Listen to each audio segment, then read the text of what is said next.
How about you, Alameen Brothers? You got that radio on in there? Yeah, come on, buddy. You're looking pretty good heading down the road there. Where you headed to? I appreciate that, buddy. I'm going over here to Upper Marlboro, Maryland. Got to be there in the morning there, right? You mind if I ask you a couple of questions about your truck? Shoot away, buddy.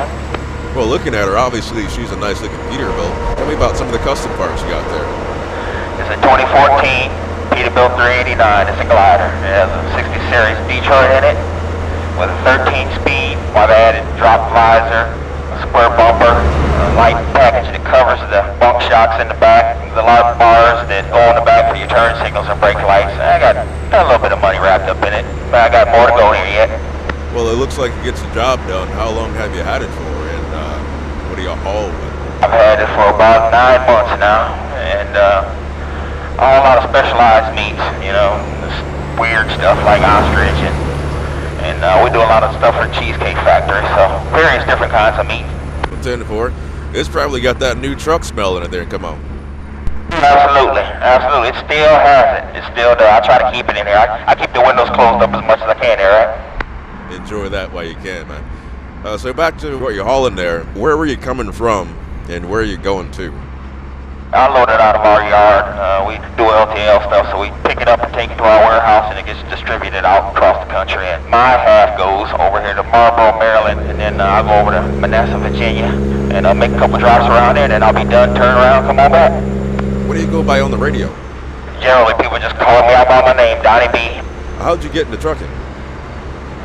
Just a little kid, man. Just all I wanted to do was play with trucks, and a couple of uncles of mine drove trucks, and you know, of course, I got to ride with them a few times, and then I was hooked from there.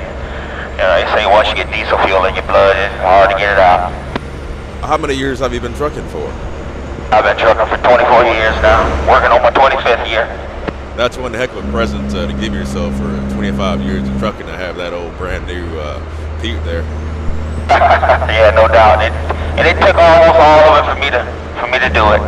For the 25 years that you've been on the road, have you always been pulling a reefer?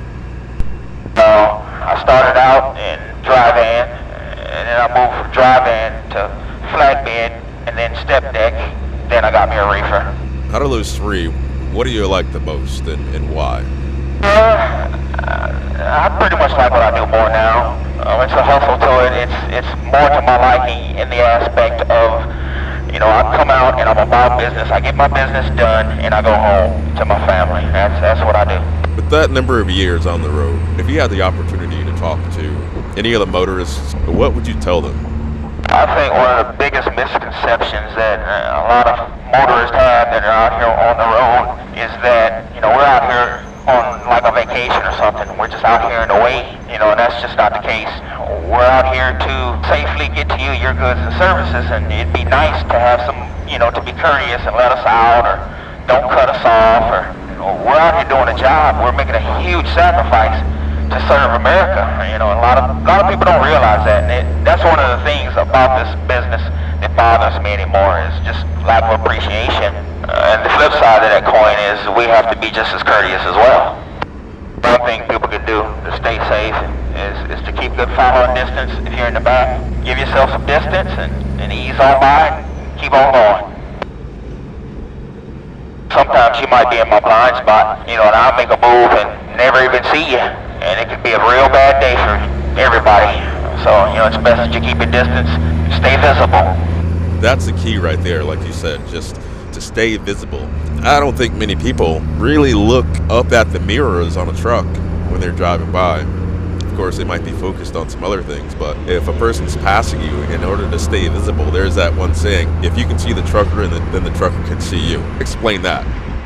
The biggest thing that I can tell four-wheelers is when you're coming by me in your mirrors, whether it's on the right or the left, just keep in mind that if you can see me in my mirror, I can see you. You're visible to me. If you're riding in areas where you can't see my mirrors, chances are I won't see you. More than likely, when you look up in that mirror, you're going to see that driver. He's going to be watching you the whole time as you pass by. Absolutely. Well, looking at your truck there, you got some got a decal on there that some folks might be familiar with. That old ChiTown Large Cars decal. Tell me about your involvement with ChiTown Large Cars. Yeah, I am the West Coast chapter president. Well, 10-4. What do you guys do for the folks that don't know much about that group? If you can kind of sum it up. ChiTown Large Cars is a family, buddy. We are a family, and we believe in love, loyalty, and respect, and that's what we stand for.